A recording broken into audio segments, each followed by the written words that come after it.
지난주 말씀을 한번 기억해 보면 로마의 아우구스트 황제의 신전과 또 염소, 피리 부는 염소를 위해서 만들었던 판을 위한 신전이 있었고, 또 종교와 철학과 물질이 신이 되어버린 이 가이사랴 빌립보에서 예수님은 제자들에게 물으시기를, 야, 사람들이 나를 누구라고 하더냐? 라고 물으실 때에 제자들이 말합니다. 어떤 사람은 침례 요한이라고 하고, 또 어떤 사람은 엘리야라고 하기도 하고, 어떤 사람은 예레미야나 또 다른 예언자 중에 한 사람이라고 말을 합니다. 라고 대답을 하는 것이죠.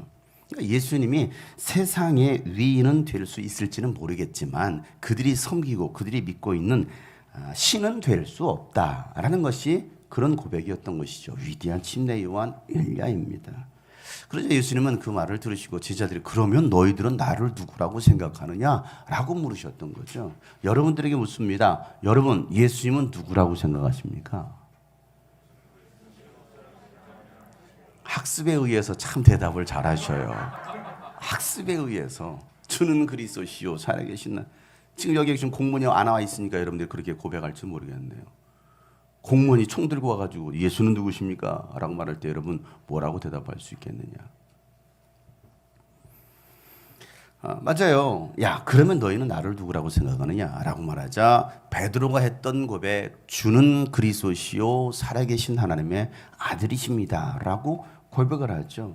이 가이사랴 빌립보에서는 주가 누구였습니까? 아우구스트 황제가 주가 되었던 거죠. 판이라는 신이 주가 되었던 거예요. 돈이 주가 된 거예요. 권력이, 세상 권력이 주가 되고 세상 문화가 주가 되었어요. 여러분들에게 있어서 주는 누구냐 이거예요. 과연 예수님이 주가 되시느냐, 아니면 세상 돈이 주가 되고 예수님은 부가 되죠. 어떻게 예수님이 주가 됩니까? 돈 벌어야죠. 세상 즐겨야죠. 누려야죠. 공부가 주가 아닙니까? 우리 학생들 공부는 주가 아니지? 게임이 주죠. 게임이. 내가 주로 하는 게 뭔지 아십니까? 게임입니다. 공부는 뒷전이고요. 예배 뒷전이죠. 세상에서 누릴 거 즐길 거 다 하는 게 이게 주 아니겠어요? 라고 말하지 않겠습니까? 여러분, 학습에 이어서 주는 그리스도시요 이렇게 말했지만 솔직히 까놓고 말해보자고요. 진짜 예수님이 주가 되시느냐? 지난 한 주간 여러분의 삶 속에서 예수가 주가 되어서 여러분 살았느냐 이거죠. 베드로 했던 이 고백, 주는 그리스도시요 살아계신 하나님의 아들이십니다라는 이 고백, 예수님은요 이 베드로의 고백을 들으시고 베드로에게 뭘 주십니까? 기도의 천국 열쇠를 주시면서, 야, 반석 위에 나의 교회를 세우리니 음부의 권세가 이기지 못할 것이다 라고 말씀하십니다. 그리고 제자들에게 엄중히 경고하시기를, 나에 대해서 아무에게도 말하지 말라라고 예수님이 경고하셨던 장면이 지난주 말씀이었어요. 30절 말씀 한번 읽어보겠어요. 시작. 예수께서 그들에게 엄중히 경고하시기를 자기에 관하여 아무에게도 말하지 말라. 네, 여러분, 왜 예수님이 자기에 대해서 엄중히 경고하기를 말하지 말라라고 말씀하셨을까요? 여기에 자기에 관하여는 무엇을 말합니까? 자기에 관하여. 그것은 베드로가 했던 고백, 주는 살아계신 하나님의 아들 그리스도가 되십니다 라는 이거였거든요. 왜? 이게 예수님의 실체였기 때문에 이거에 대해서 아무에게도 말하지 말라라고 말씀하시는 겁니다. 왜? 구약의 말라기 예언자 이후로 400년 동안 이스라엘 백성들은 그들을 구원할 메시아 그리스도를 기다렸습니다. 그리스도를 기다렸거든요. 그런데 어느 날 나사렛 사람 예수가 오셔가지고 기적을 행하는 거예요. 또 하나님의 나라에 대해서 막 가르치기 시작합니다. 또 수많은 병든 자들을 막 고치시는 거예요.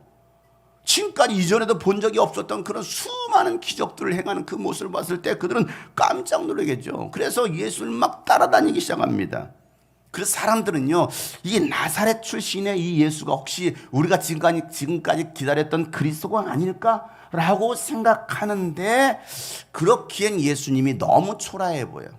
그의 보좌관이라 해봤자 별 볼 일 없는 사람들, 베세다 출신 다 알잖아요. 저 나랑 같이 옆집에 살던 친구 아니야? 다 알단 말이에요. 다 알아요. 그래서 신기한 일을 행하시니까 저분은 예언자 정도는 되겠구나 라고 사람들은 생각했던 거예요. 그런데 베드로가 뭐라고 말했어요? 예수는 그리스도시요 살아계신 하나님의 아들이십니다 라고 고백한 거예요. 그래서 예수님은 이 베드로와 제자들이 입단속을 시킵니다. 야, 조용히 해. 아무 누구에게도 나에 대해서 말하지 말라. 왜 그랬을까요? 지난주, 그리고 다음 주 공개합니다. 그랬잖아요.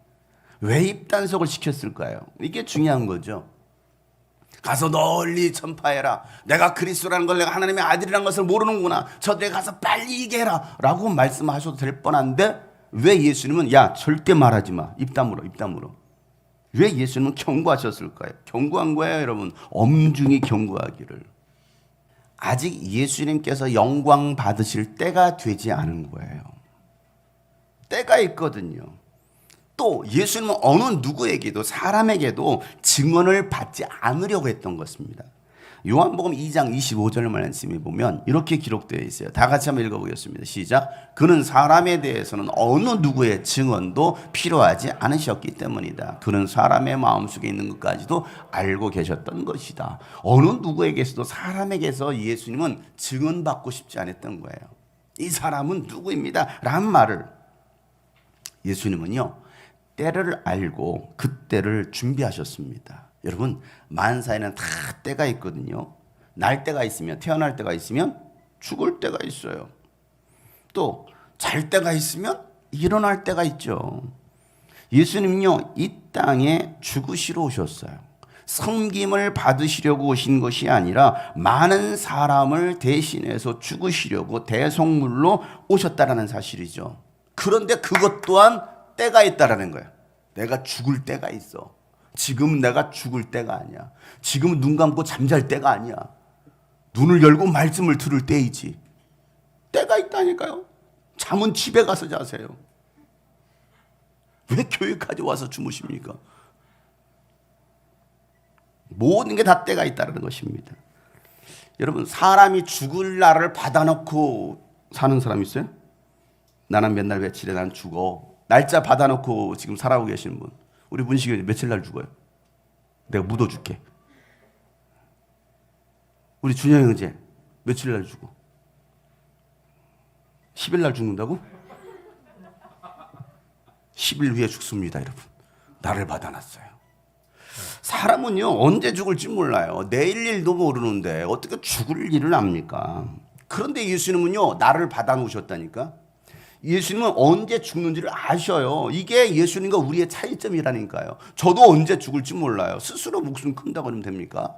그런데 예수님은 죽을 날짜를 아신다니까요. 나는 몇 년도 몇 월 며칠에 몇 시에 나는 죽어. 예수님은 그걸 정확하게 하셨습니다.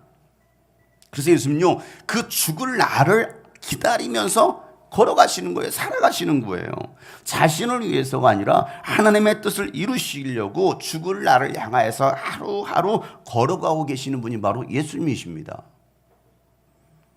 베드로와 제자들은요 예수님이 그리스도 되심을 제대로 알지 못했어요. 그럼 베드로가 고백한 건 뭐예요? 베드로는 무슨 생각으로 그런 고백을 했습니까? 베드로는 주는 그리스도시요 살아계신 하나님의 아들이십니다라고 고백했던 것은 그가 믿음으로 신앙의 고백을 했던 것이 아니라 하나님 아버지께서 그에게 알게 하셨다라고 예수님께서 말씀하십니다. 그게 믿음의 고백이 아니었어요. 진짜 그게 믿음의 고백이었으면 예수님 십자가 빌라도 법정에서 재판받으실 때 그가 나는 모른다 3번씩이나 모른다고 하고 저주하면서 도망갈까요? 아니죠. 하나님께서 베드로에게 그렇게 알게 하시고 고백하게 하신 거예요. 들으라고. 예수님이 누구인지를 너희들은 좀 깨달아 하고서 베드로의 입술을 통해서 고백하게 하신 거예요. 그래서 예수님은 제자들의 입단속을 시키시면서 굉장히 중요한 중대 발표를 하십니다. 중대본부 나와서 10시에 발표하겠습니다. 딱 나와서 발표하는 거예요. 잘 들으십시오, 여러분. 거리두기 5단계로 올리겠습니다. 오늘 예수님이 그 얘기 하시는 거예요. 거리두기 5단계 중요합니다. 자, 무슨 얘기입니까? 31절 나같이 큰 소리로 시작. 그리고 예수께서는 인자가 반드시 많은 고난을 받고 장로들과 대제사장들과 율법학자들에게 배척을 받아 죽임을 당하고 나서 사흘 후에 살아나야 한다는 것을 그들에게 가르치기 시작하셨다. 여러분 예수님께서 요단강에서 침례를 받으신 후 제자들을 부르셨습니다. 그리고 가나 혼인잔치에서 첫 번째 이적을 행하셨습니다. 그 후로도 수많은 이적들을 행하시면서 하나님 나라에 대해서 가르치셨잖아요. 앞으로 일어날 일들에 대해서 예수님께서 계속해서 가르치시고 그리고 그 일들을 준비하십니다. 그 일이 무엇이었느냐면 인자는 반드시 대제사장들과 또 이 바리새인들에 의해서 내가 많은 고난을 받을 것이다. 이 율법학자들에 의해서 내가 배척을 받을 것이다. 그리고 죽음을 당할 것이다. 그리고 사흘 후에 내가 살아나야 될 것이다. 예수님께서 이걸 말씀하신 것입니다. 이게 예수님에게 일어날 일, 예수님은 이 일을 위해서 오셨기 때문에. 예수님은요, 제자들에게 처음으로 예수님의 죽음과 부활에 대해서 드러내놓고 말씀하셨어요. 드러내놓고. 그리고 가르치십니다.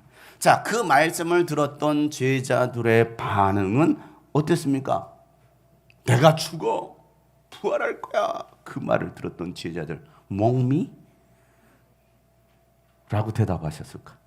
자, 32절 다 같이 한번 시작. 예수께서 드러내놓고 이 말씀을 하시니 베드로가 예수를 바싹 잡아당기고 그에게 항의하였다. 여러분 이 장면 잘 보셔야 돼요. 예수님께서 나는 박해를 받을 것이고 고난을 받을 것이며 죽을 거야. 그리고 3일 후에 살아날 거야. 이 말이 떨어지기가 무섭게 베드로가 갑자기 탁 오더니 뭐합니까? 예수님을 바싹 잡아당깁니다. 여러분 바싹 잡아당겨요. 빨리 와 빨리. 시간 관계상 빨리 와. 여기 있어.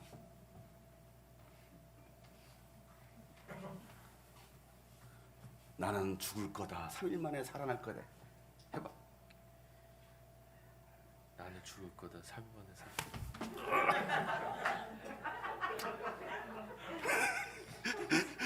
이렇게 잡아당겼던지 아니면 바싹 잡아. 다시 한번. 다시 한번. 빨리.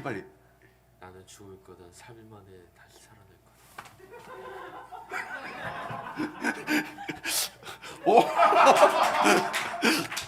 거다. 아주 그냥 그동안 나에게 감정이 있었나 봐. 감정을 폭발시키는데. 아이고. 잡는 느낌이 달랐어요. 잡는 느낌이. 두고 보겠어. 여러분 예수님을 바싹 잡아당겼다라는 거예요. 바싹. 뭐가 바싹 잡아당기는 거예요, 여러분? 바싹 잡아당기는 어떻게 뭐예요? 잡아야 돼. 어딘가를 잡아야 되잖아요. 어깨를 잡든지. 근데 적어도 이 내용을 보면 바싹 잡아당겼다라는 것은 그냥 멱살을 잡고 잡아당기는 거예요. 방금 준영이 제 멱살을 잡은 것처럼 감정이 폭발한 거예요. 감정이. 네가 목사면 다 아니야?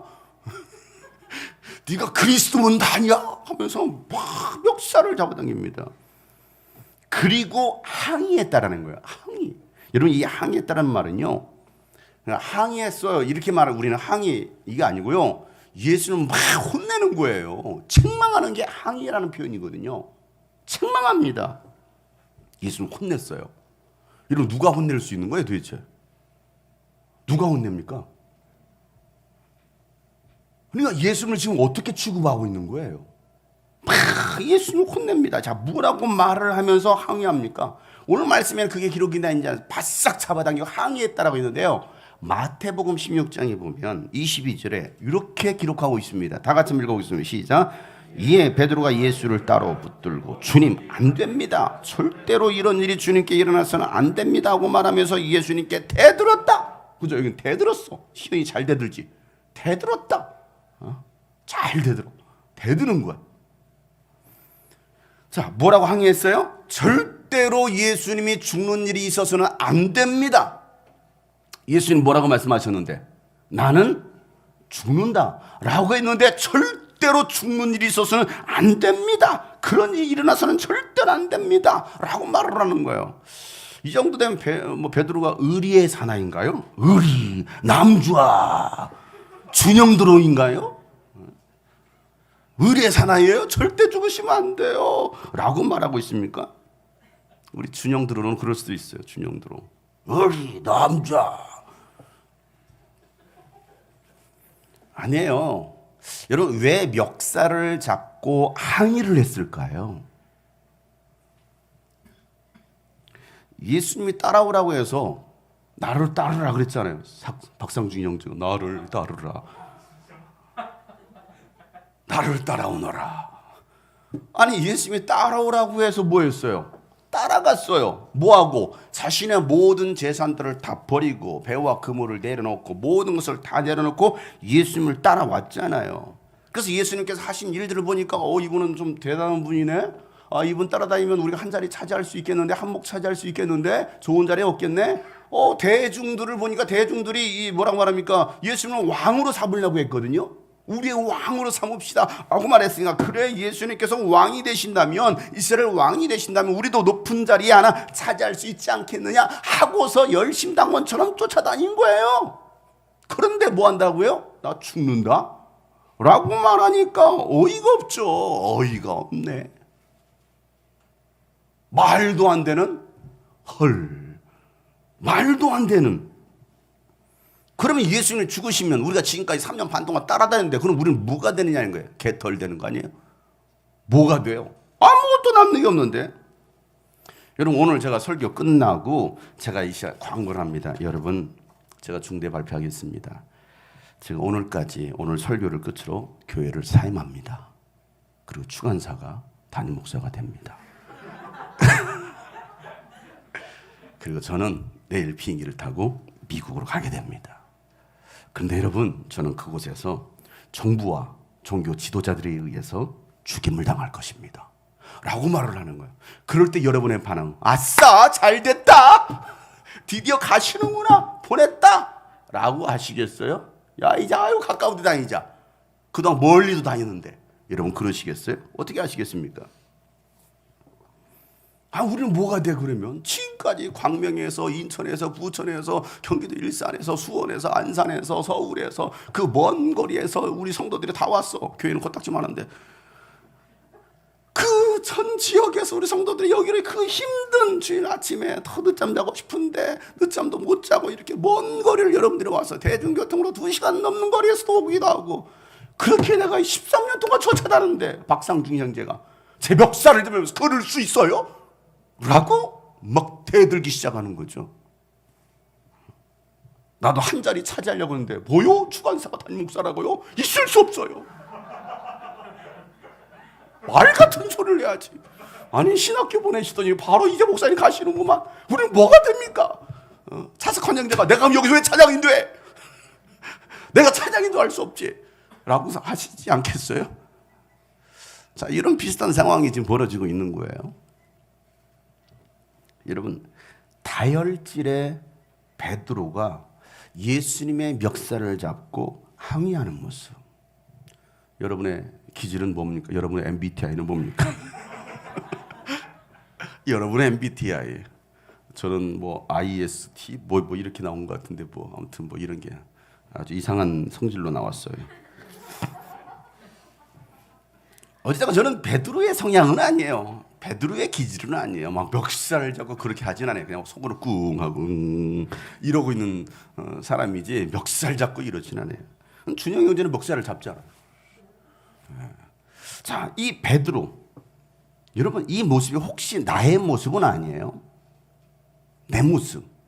여러분 왜 교회를 다니시나요? 왜 주님이 꿈꾸신 교회 오셨습니까? 왜 예수를 믿습니까? 우리가 주님을 위해서 헌신하고 또 물질도 드리고 또 시간도 드리면서 선교도 하고 또 재능들도 드리면서 하나님 앞에서 한다고 했는데 갑자기 저도 사라지고 이 주님이 꿈꾸신 교회도 없어지는 거예요.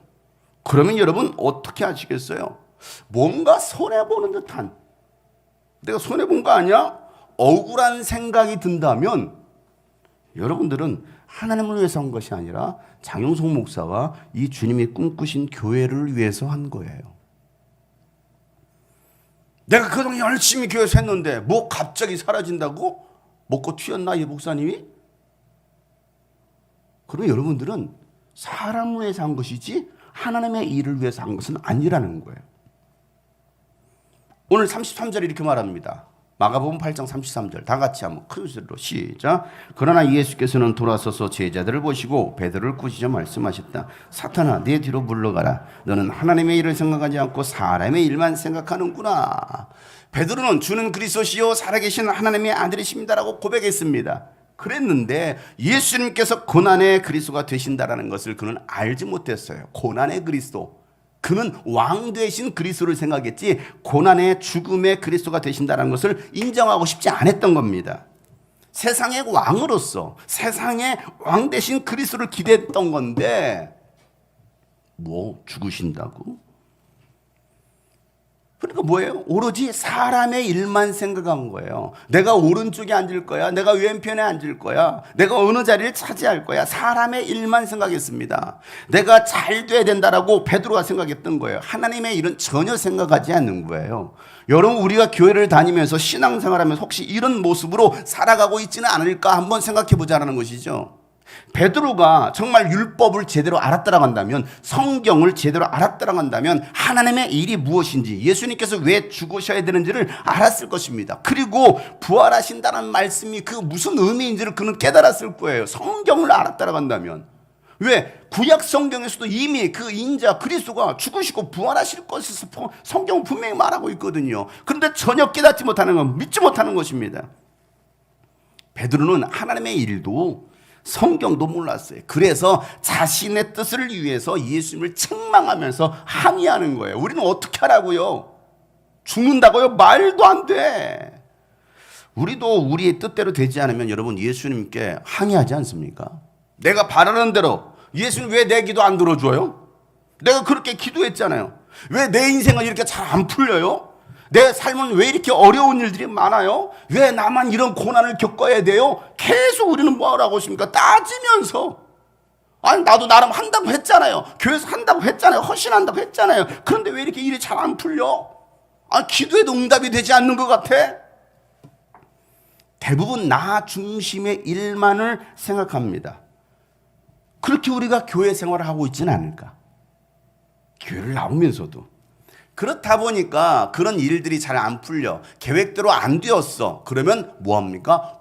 예수님을 원망하는 거예요. 예수님께 항의하는 거예요. 교회를 원망하고 사람들을 원망하는 거예요. 하나님의 일을 생각하지 않는 것이죠. 그저 자신의 일만을 생각하는 거예요. 여러분들이 교회 다니면서도 그러지 않습니까? 내가 원하는 식의 스타일의 뭔가가 만들어져야 돼. 그게 안 되면 화가 나는 거야. 짜증이 나는 거야. 여러분, 예수님은 여러분의 뜻과 상관없이 예수님은 죽으시는 거예요. 부활하시는 거예요. 그런데 우리는 그걸 이해하지 못하는 거예요. 교회는 여러분의 뜻과 상관없이 가는 거예요. 왜? 주님의 교회이기 때문에. 근데 우리는 자꾸 나에게 맞추려고 합니다. 나에게 좀 맞춰달라고. 준영아, 나에게 좀 맞춰줘. 너 왜 그래? 나에게 좀 맞춰줘. 안 맞춰지면 이게 그냥 막 불안하고 막 화가 나는 거예요. 드럼 똑바로 치라고. 왜 나한테 안 맞춰주냐고. 왜 네 맘대로 막 빨리 가냐고. 이렇게. 빨리 가면 내가 준영이 나보다 빨리 하라는가 보구나. 할렐루야, 빨리 하면 되잖아. 근데 나에게 맞춰달라는 거야. 나에게.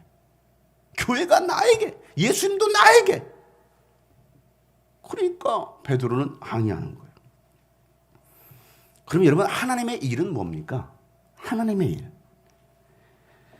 예수님께서 죽으시고 부활하시는 것입니다. 그래서 예수님을 믿게 하는 것이 바로 하나님의 일이다라고 말씀하고 계세요. 내가 하나님의 일 하기 원합니다. 여러분, 그럼 기도 많이 해봐죠. 내가 하나님의 일을 하고 싶어요. 하나님의 일. 여러분, 하나님의 일이 뭐예요? 예수님께서 정확하게 말씀하신 하나님의 일은 말이야 이거야 라고. 요한복음 6장 29절에 예수께서 그들에게 대답하시다. 다 같이 시작. 하나님께서 보내신 일을 믿는 것이 곧 하나님의 일이다. 여러분, 하나님의 일이 뭐예요? 예수님을 믿는 게 하나님의 일이래요. 여러분, 하나님 일 하고 싶어요? 예수님 잘 믿으세요. 그게 하나님의 일이라니까. 근데 예수님도 잘 안 믿어. 그러면서 무슨 하나님의 일을 한다고 합니까? 우리가 하나님의 일을 거창한 걸로 생각해요. 아니에요. 예수님을 믿는 게 하나님의 일이라는 거예요. 왜? 예수를 믿는 것부터 시작하거든요. 그 안에 모든 것이 담겨 있거든요. 4장 33절에 34절에 예수님께서 이렇게 말씀하시죠. 다 같이 시작. 나의 양식은 나를 보내신 분의 뜻을 행하고 그분의 일을 이루시는 것이다 라고 말하고 있습니다. 그분의 일, 그것을 이루는 게 내가 먹을 양식이고 하나님의 뜻이다라고 말하고 있어요. 6장 39절 40절 말씀이도 다 같이 시작. 나를 보내신 분의 뜻은 내게 주신 사람을 내가 한 사람도 잃어버리지 않고 마지막 날에 모두 살리는 일이다. 또한 아들을 보고 그를 믿는 사람은 누구든지 영생을 얻게 하시는 것이 내 아버지의 뜻이다. 나는 마지막 날에 그들을 살릴 것이다. 이게 하나님 아버지의 뜻이라는 거예요.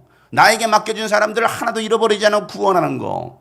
그리고 나를 믿는 자들은 그들에게 영생을 주는 게 이게 하나님 아버지의 뜻이고 나는 그 일을 위해서 왔다라고 말씀하고 있잖아요. 그러니까 여러분 하나님의 일을 하기를 원하신다면 예수님을 믿으시길 바랍니다. 예수님 믿는 거예요. 예수님 믿으면 이와 같은 삶을 살아가는 것이구나 라는 것을 깨닫게 된다는 것이죠. 근데 여러분은 하나님의 일을 먼저 생각하십니까? 여러분의 일을 먼저 생각하십니까?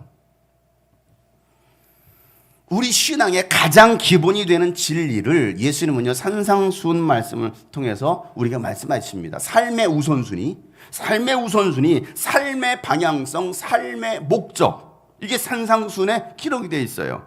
마태복음 6장 31절부터 33절 말씀 다 같이 읽겠습니다. 시작. 그러므로 무엇을 먹을까, 무엇을 마실까, 무엇을 입을까 하고 걱정하지 말아라. 이 모든 것은 모두 이방 사람들이 구하는 것이요 너희의 하늘 아버지께서는 이 모든 것이 너희에게 필요하다는 것을 아신다. 너희는 먼저 하나님의 나라와 하나님의 의를 구하여라. 그리하면 이 모든 것을 너희에게 도와여 주실 것이다. 아멘. 여러분 이 우선순위가 바뀌면 우리는 예수님의 멱살을 잡는다니까요. 우선순위가 바뀌면 항의하는 거예요. 나에게 먹을 걸 달라고요. 나에게 마실 걸 달라고요. 나에게 입을 걸 달라고요. 항의하는 거예요. 자, 앞부분에서 말했던 게 무엇입니까? 이게 사람의 일이잖아요. 뒤에는 뭐예요? 하나님의 일이거든요. 그럼 우리는 사람의 일을 더 추구하고 살아가느냐? 아니면 하나님의 일을 더 추구하고 살아가느냐? 무엇을 먹을까? 염려하지 마라. 여러분 교회 출근하면 점심에 밥을 못 해 먹으니까 밥을 사 먹으러 가잖아요. 고민합니다. 오늘 또 뭘 먹지? 고민하지 말라고 했는데 뭘 먹지? 여러분 왜 고민할까요? 네? 왜 고민할까요? 몰라요? 너무 먹을 게 많으니까 너무 많은 거야. 그러니까 뭘 먹지 생각하는 거예요. 여러분 급식실 가가지고 학생들이 뭘 먹을까 고릅니까? 주는 대로 먹어? 주는 대로 먹는 거예요. 왜? 그거밖에 없으니까. 식당에게 할배 순대밖에 못 써. 할배 순대밖에. 그럼 오로지 거기만 가는 거예요. 근데 먹을 게 너무 많으니까 고르는 거예요. 무엇을 입을까? 왜 걱정할까요? 오늘 뭐 입고 가지? 너무 많아. 옷 한 벌만 있어봐. 걱정할 거 없어. 그냥 그거 꺼내 입고 나오면 돼. 근데 오늘도 뭘 입지? 그거 다 걱정하고 사는 거야. 스스로 걱정하는 거야. 그냥 하나만 입고 살면 되는데. 야, 옷이 너무 많아. 그러면서 또 뭐라 말하면 여자들이 옷이 쫙 꽉 찼는데 입을 게 없어. 대단해요. 입을 게 없대. 그렇게 많은데 입을 게 없대. 왜 입을 게 없냐? 이렇게 많은데 이건 때가 지났잖아. 작년 거잖아. 이야, 그런 여러분을 모여서 예수님이 뭐라고 말씀하셔? 너희들은 왜 사람의 일만 생각하느냐? 무엇을 마실까 또 걱정하는 거야. 왜? 메뉴가 너무 많아. 어디야 가가지고 뭘 시키지? 너무 많은 거야. 그냥 보리차 한 잔 딱 이랬으면 되는데 너무 많아. 아이스, 아메리, 죽어도 얼주가, 너무 많아. 무엇을 먹을까, 무엇을 입을까, 무엇을 마실까, 의식주. 가장 기본, 인간의 가장 기본적인 욕구. 너무 많아요. 이것은요, 이방 사람들도 구하는 것이라는 거예요. 너희들이 정말 예수를 믿느냐, 하나님의 자녀냐, 그러면 뭐 하라는 거예요? 먼저 그의 나라와 의를 구하라. 그리하면 이 모든 것을 내게 더하여 줄 것이다 라고 예수님께서 말씀하시잖아요. 근데 우리는 이 앞부분에 더 많은 관심과 초점을 그것을 위해 살아가고 있는 거예요. 사람의 일을 위해서. 뒤에서 말씀하셨던 하나님의 일을 생각하지 않는 거예요. 로마서 8장 8절 말씀에 이렇게 말합니다. 다 같이 한번 큰 소리 시작. 육신에 매인 사람은 하나님을 기쁘게 해드릴 수 없습니다. 육신에 매였어. 하나님을 기쁘게 할 수 없다는 거예요. 13절 말씀 다 같이 시작. 여러분이 육신을 따라 살면 죽을 것입니다. 그러나 여러분이 성령으로 몸의 행실을 죽이면 살 것입니다. 육신대로 살면 반드시 너희들은 죽는다. 그러니 이 육을 성령으로 죽여라 라고 말씀하고 있는 거예요. 하나님의 일을 생각하지 않고 예수님의 죽음을 막는 베드로에게 예수님께서 돌아서서 제자들을 보시면서 베드로를 이제는 오히려 꾸짖습니다. 방금 전에 누가 꾸짖는데? 베드로가 예수님을 꾸짖었는데 이제는 털고 나서 탁 베드로를 돌아서서 제자들을 보면서 베드로를 향하여서 꾸짖기를 뭐라고 꾸짖습니까? 사탄아! 라고 사탄아 내 뒤로 물러가라! 내 뒤로 물러가라는 거예요. 그 말이 무슨 말이에요? 꼴 보기 싫어. 내 뒤로 물러가라. 보고 싶지 않다는 거예요. 책망하십니다. 하나님의 일을 막아서는 자, 그는 사탄이라는 거예요. 하나님의 일을 방해하는 자, 사탄이라는 거예요. 베드로가 처음에는 그렇게 예수님을 책망하지만 이제는 예수님께 책망을 듣습니다. 여러분 이 말씀 이전에 어떤 일이 있었어요? 베드로가 예수님은 그리스도라고 고백하고 칭찬과 함께 천국 열쇠까지 받았잖아요. 예수님의 수지자 아닙니까? 그런데 이제는 천국 열쇠는커녕 뭐라고요? 이 사탄아. 갑자기 사탄이 되는 거예요. 책망 듣고. 방금 전까지는 천국이었어. 근데 지금은 지옥이 된 거예요. 베드로의 대반전 드라마. 막장 대반전 드라마. 이게 베드로 이야기인 거예요. 여러분 우리가 은혜를 받고 믿음의 신앙 고백을 하면요, 놀라운 것은요, 사탄은요 여러분의 믿음을 금세 흔들어 놓습니다. 내가 뭔가 이렇게 간증을 해. 하나님의 은혜를 받았어요. 이번에 기도 응답 받았어요. 너무 감사해요. 좋아. 이렇게 말하잖아요. 그러면요 금세 사탄은 여러분의 믿음을, 그 신앙 고백을 흔들어 놓습니다. 예배 드리는 게 너무나 좋았는데 이제는 금세 싫어져요. 교회 가는 게 그렇게 좋았는데 이제는 한순간 싫어집니다. 목사님이 최고야 했는데 최고는 무슨? 금세 싫어져요. 꼴도 보기 싫어지는 거야. 그만큼 여러분이 예수님을 그리스도라고 고백하는 것을 누가 싫어하는 거예요? 사탄이 싫어하는 거예요. 그 고백을 못하게 하는 거예요. 사탄이 제일 듣기 싫어하는 말, 예수는 그리스도시요 살아계신 하나님의 아들이십니다. 이걸 제일 싫어해요. 그 제일 싫어하는 걸 여러분 한번 크게 한번 하겠습니다. 시작. 사탄이 뭘 싫어한다고요? 그렇죠. 그런 유혹이 올 때도 우리는 계속 예수는 그리스도시요 살아계신 하나님의 아들이십니다. 길 가면서도 예수는 그리스도 살아계신 하나님의, 막 뭔 상황이 벌어도 예수는 그리스도시요 살아계신 하나님의 아들이십니다. 메시아니까 할렐루야. 예수는 그리스도시고 살아계신 하나님의 아들이시며. 이게 제일 싫어하는 거야 사탄이. 예수는 그리스도시요 살아계신 하나님의 아들이십니다. 다시 한번 두 손 높이고서. 지난주에 여러분 세 사람씩 하고 오라고 숙제를 해주는데 숙제한 사람도 있어요? 몇 명이나 숙제했나 몰라. 지난번에 교회 나가자마자 예수는 그리스도시요 살아계신 하나님의 아들이십니다 라고 지하에서 올라오신 어떤 분이 그렇게 막. 그래서 내가 그건 민폐야 조용히 해. 괜히 앞에 건물 할아버지 나온다고 빗자루 들고 예수는 그리스도시요 살아계신 하나님의 아들. 그때 광명역 앞에 또 어디야 금정역 앞에 분수대 앞에서 예수는 그리스도시요 살아계신 하나님의 아들 했다고 하더라고요. 믿거나 말거나 우리 다 같이 두 손 높여서 선포합시다. 예수는 그리스도시요 살아계신 하나님의 아들이십니다. 시작. 예수는 그리스도시요 살아계신 하나님의 아들이십니다. 다시 한번 시작. 아멘. 이걸 누가 제일 싫어한다고요? 사탄. 여러분들이 방금 선포하고 고백했어요. 여러분에게 시험이 찾아올 것입니다. 할렐루야. 시험이 찾아올 거예요. 이번 주에 기대하시라. 개봉박도. 여러분 그런 시험이 찾아올 때 제가 방금 얘기했던 것처럼 농담이 아니고요. 이번 한 주간 또 여러분에게 많은 유혹과 시험이 찾아올 거예요. 왜? 크게 선포했잖아요. 우리끼리 선포해서 밖에 나가서 선포해 보세요. 사람들 앞에서 예수는 그리스도시요 살아계신 하나님의 아들이십니다. 제가 계속 그 얘기를 듣고 있어요. 전화해가지고 내가 할 말이 있는데 말이야 하면서 내 말 꼭 들어봐. 예수는 그리스도시요 살아계신 하나님의 아들이시. 막 전화를 하고 믿지 않는 사람들 막 그래도 또 예수 얘기 뭐 그런다고. 괜찮아요. 그게 여러분의 영혼을 살게 하는 거예요. 그런 고백을 할 때 여러분들에게 더 많은 시험들이 찾아옵니다. 위기들이 찾아옵니다. 그럴 때 우리는 뭐 해야 됩니까? 한 번 더 생각하고 다시 선포하는 거예요. 뭐라고? 아멘. 그러면 넘어지지 않는 거예요. 아멘. 나는 넘어지지 않는다. 아까 찬양 열심히 하더라고. 찬양 안 할 거야.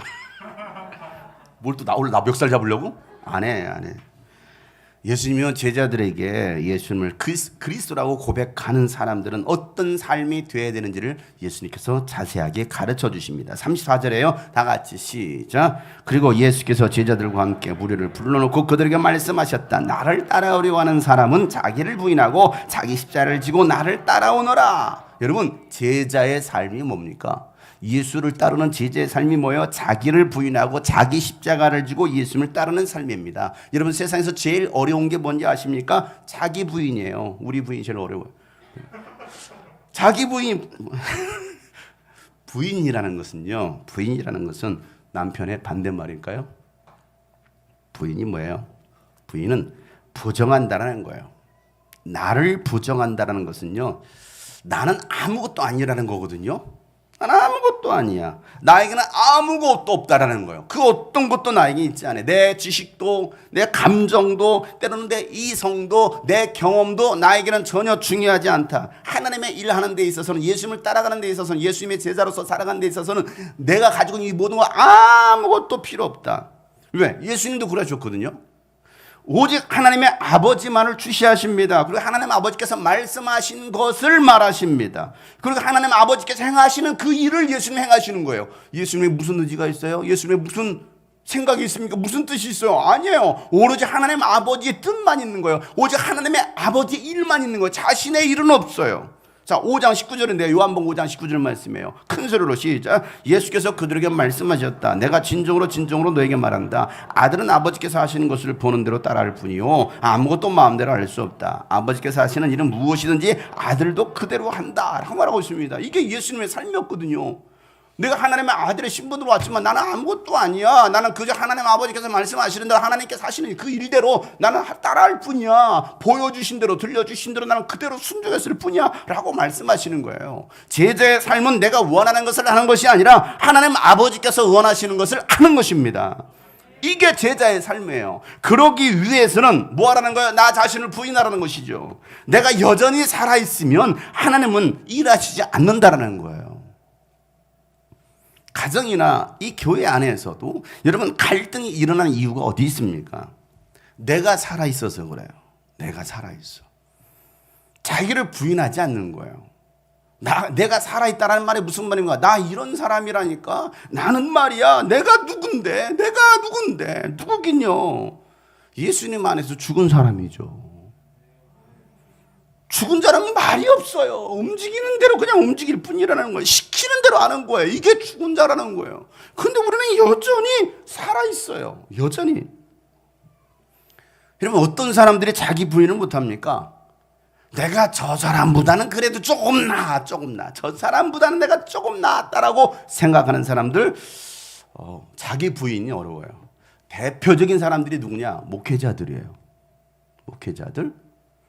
또 뭐 국회의원 나리들, 대통령, 내가 전직 대통령보단 나아. 다 그래. 내가 저 사람보단 나아. 목사님들도 그렇다니까. 내가 저 목사보단 낫지. 아니, 목사끼리 비교하기보다도 내가 그래도 교인들보단 낫잖아 라고. 여러분들도 그렇게 생각해 주시죠. 그냥 그래, 목사님이시니까. 아니요. 자기들이 제일 똑똑하다라고 생각합니다. 이런 사람들의 특징이 뭡니까? 고개 숙이지 못합니다. 고개 숙이지 못하고요, 또 잘못했습니다 라고 말을 못해요. 자신의 잘못을 인정하지 않습니다.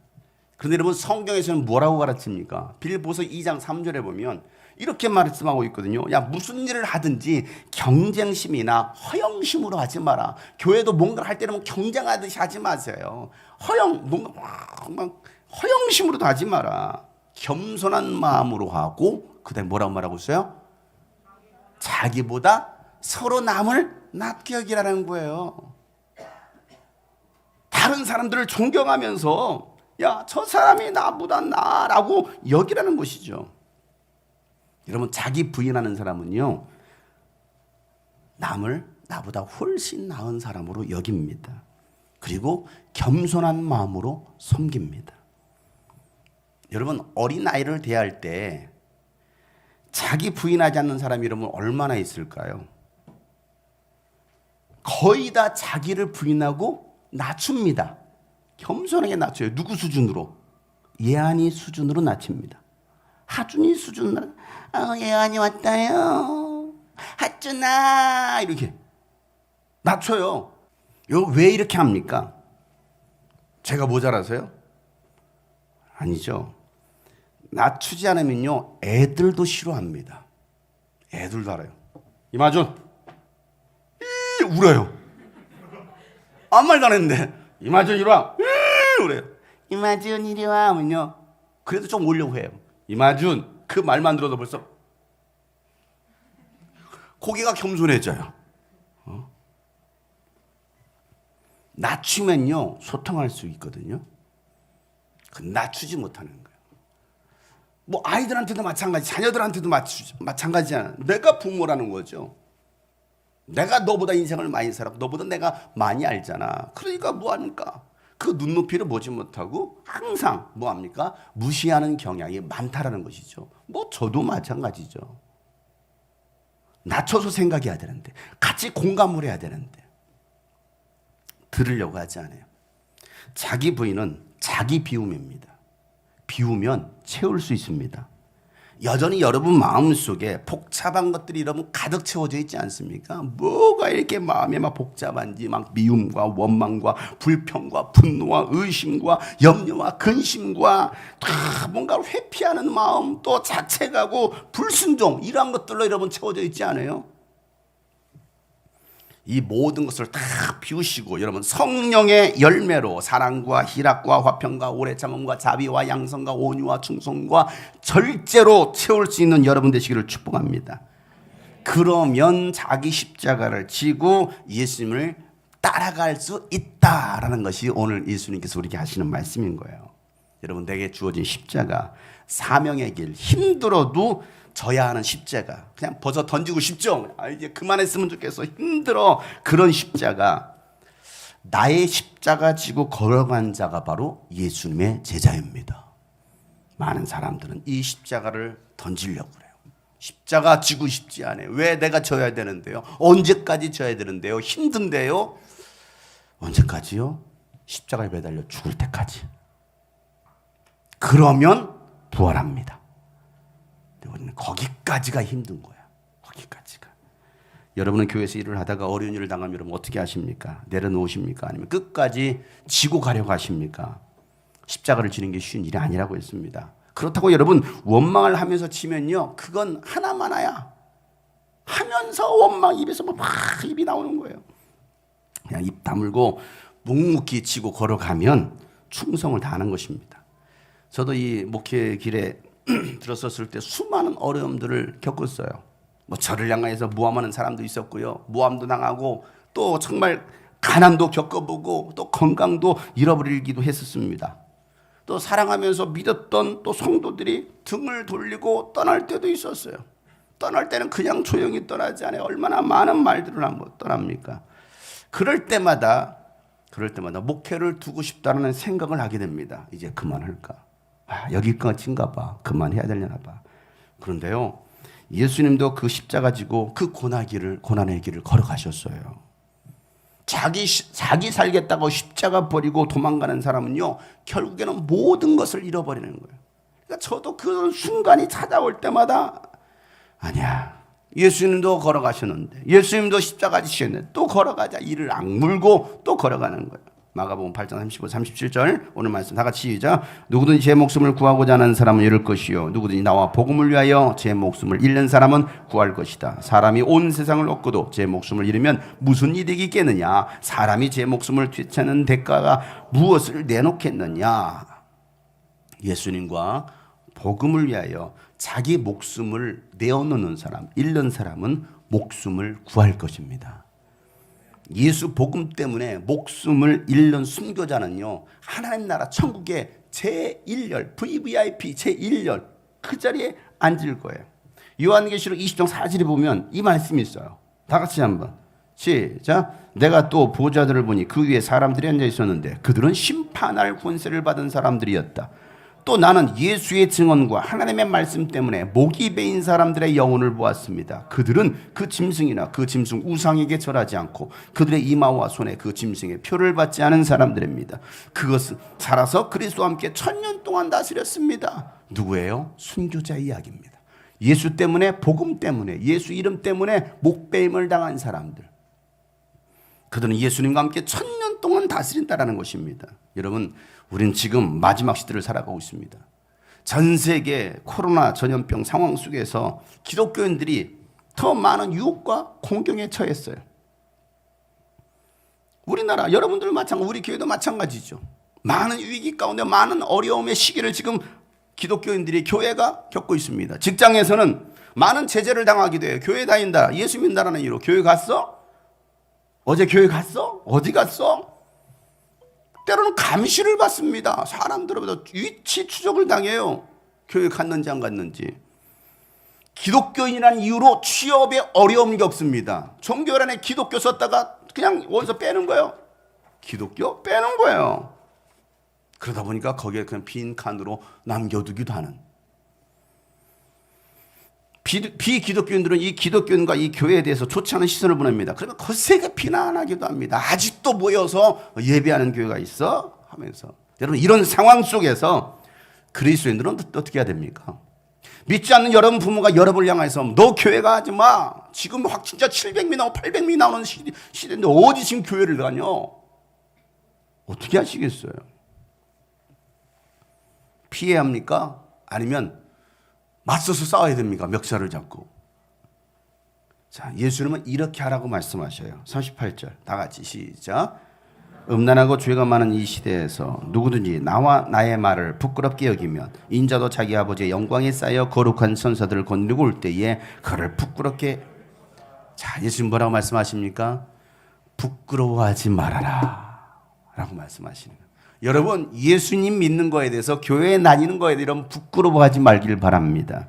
오히려 더 당당하시길 바랍니다. 왜? 너희들은 지옥 갈 자들이고 나는 천국 갈 자야. 너와 나의 신분은 완전히 달라. 너는 이미 멸망받았어. 나는 산 사람이야. 이게 우리의 믿음과 확신이 되어야 된다는 사실이에요. 그러나 사람들은 우리를 향해서 계속해서 비웃거리고 손가락질하고 비웃습니다. 여러분, 예수님과 성경 말씀을 부끄럽게 여기면 예수님도 천사들과 함께 다시 오실 때 그를 부끄럽게 여기겠다라고 말씀하시는 거예요. 여러분, 예수 믿는 게 잘못된 것이 아니잖아요. 교회 다니는 것이 잘못된 것이 아니잖아요. 그런데 사람들은 여전히 손가락질하고 비난하고 있잖아요. 가족들조차도 여러분 교회 가지마 하지 않습니까? 우리는 그 비난을 두려워해서는 안 돼요. 여러분이 그들보다 더 존귀한 존재이기 때문입니다. 여러분은 구원받은 하나님의 자녀들입니다. 하나님의 자녀답게 더 당당하게 예수님을 자랑하고 또 예수가 그리스도라고 선포할 수 있는 여러분 되시기를 예수 이름으로 축복합니다. 그럴 때 예수님께서 여러분들을 천사들 앞에서 자랑할 거예요. 야, 내 아들이야, 내 딸이야 하면서 막 자랑할 거예요. 그런데 부끄러워했던 자, 너 교회 갔어? 아니. 너 어느 교회 다녀? 저기. 당당하지 못해. 여러분, 당당하게 예수 믿는 신앙인으로 살아가는, 예수 그리스도의 제자로 살아가는 여러분 되시기를 주님으로 축복합니다.